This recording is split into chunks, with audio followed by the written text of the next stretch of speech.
Trump ने Hamas और Israel में युद्ध समझौता करवाने का ऐलान किया है। ट्रंप ने दावा किया है कि हमास सभी बंधकों को जल्द रिहा करेगा।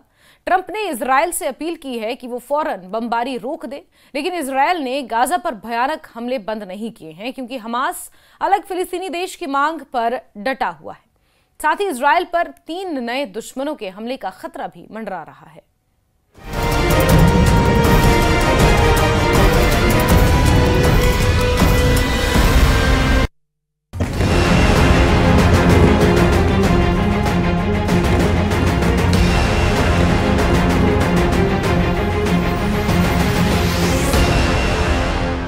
This is a big day. We'll see how it all turns out. We have to get the final word down in concrete. Very importantly, I look forward to having the hostages come home. Trump का ऐलान, Israel Hamas युद्ध समझौते को तैयार। लेकिन Hamas सिर्फ शांति वार्ता के लिए रेडी है। हमास अब भी फिलिस्तीन देश की मांग पर डटा है। हमास हथियार छोड़ने को भी तैयार नहीं है। हमास इजरायली सेना के गाजा से बाहर जाने की जिद कर रहा है। हमास ने इजराइल के खिलाफ 3 दुश्मन देशों को युद्ध में उतार दिया है।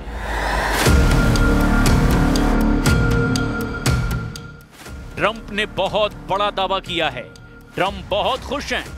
ट्रंप ने हमास के होश ठिकाने लगाने का ऐलान किया है। इससे इजराइल हमास युद्ध समझौता मुमकिन है जल्द फाइनल हो जाए। मुमकिन है कि गाजा में बारूदी तहलका थम जाए, मगर इजराइल युद्ध से दूर नहीं रह पाएगा। इजराइल के 3 दुश्मन देशों ने घेरना शुरू कर दिया है। बड़ी लड़ाई की तैयारी है।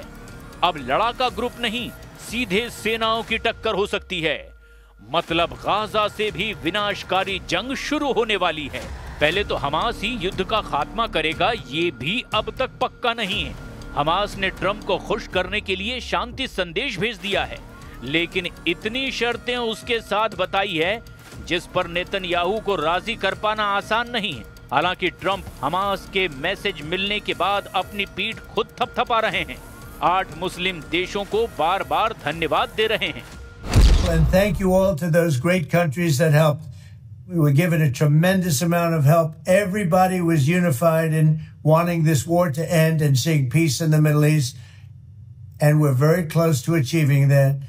Thank you all, and everybody will be treated fairly.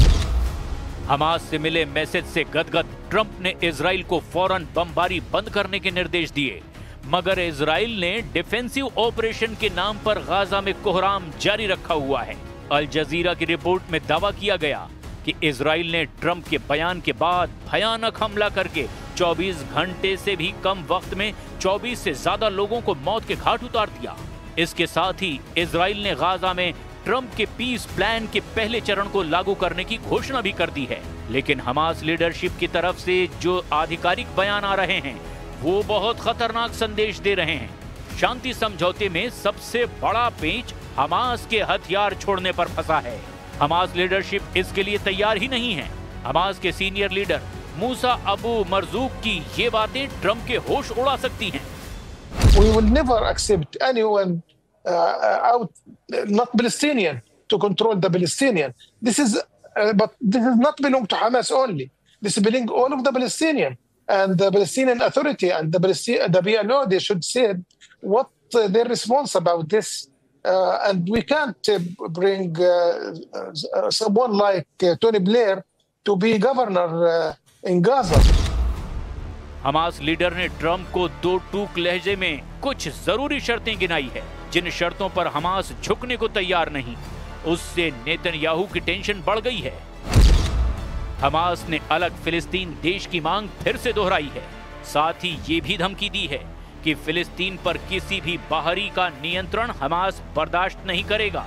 इतना ही नहीं, टोनी ब्लेयर को गाजा का गवर्नर बनाए जाने का भी हमास जोरदार विरोध कर रहा है।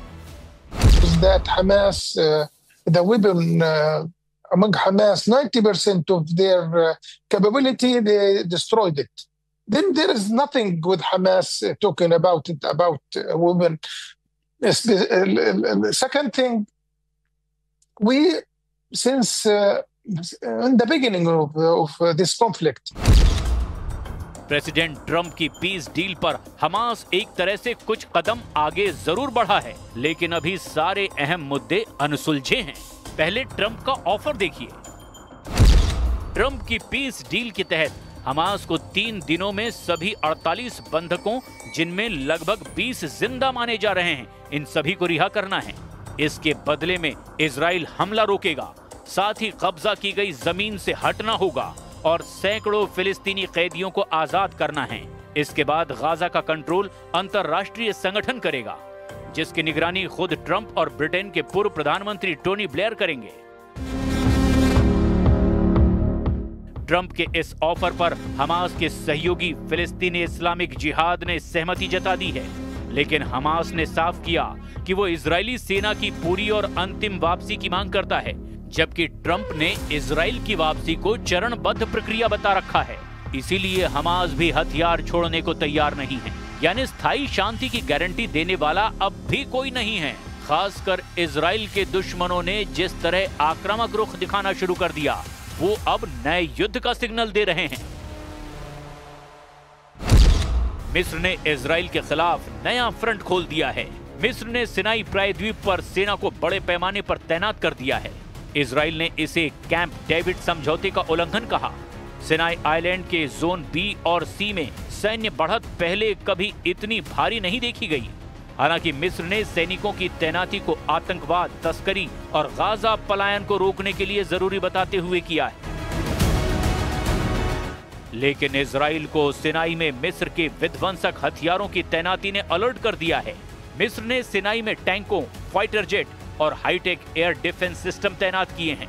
साथ ही अंडरग्राउंड स्ट्रक्चर और संभावित मिसाइल डिपो की तैनाती भी की गई है। इससे इजरायली खुफिया एजेंसियां भी अब हरकत में आ गई है। मिस्र की तरह ही ईरान की तरफ से भी अब इजराइल को वॉर थ्रेट मिलने लगा है। सुप्रीम लीडर अली खामनेई ने ट्रंप और नेतन्याहू से टकराने से पहले ही तेहरान की जगह नई राजधानी बनाना शुरू कर दिया है। ईरान तेहरान की जगह फारस की खाड़ी के तट पर मकरान में नई राजधानी बनाने जा रहा है। ईरान ने राजधानी बदलने की वजह तेहरान की बढ़ती आबादी और पानी की कमी को बताया है। वहीं रक्षा जानकारों ने इसकी सबसे बड़ी वजह बताई अमेरिका इजराइल से ईरान की दुश्मनी। अमेरिका ने जब से B-2 बॉम्बर से ईरान पर बमबारी की थी, तब से ही सुरक्षित इलाके में राजधानी बनाने की बात की जाने लगी थी। अब इस आइडिया को सुप्रीम लीडर अली खामनेई ने भी हरी झंडी दे दी है। ईरान नई राजधानी में सुरक्षा के सभी जरूरी इंतजाम करने के बाद दुश्मनों से हिसाब बराबर करने के मूड में है। इस सब के बीच तुर्की ने मोसाद एजेंट को गिरफ्तार करने का दावा करके पीएम नेतन्याहू को एक नई टेंशन दे दी है। तुर्की ने सेरकान चीचेक नाम के मोसाद एजेंट को पकड़ने के बाद इजराइल को धमकी दी है। मतलब इजराइल के लिए ज्यादातर मोर्चों पर मुसीबतें खड़ी हो चुकी है और अगले कुछ दिन पीएम नेतन्याहू पर बहुत भारी साबित हो सकते हैं।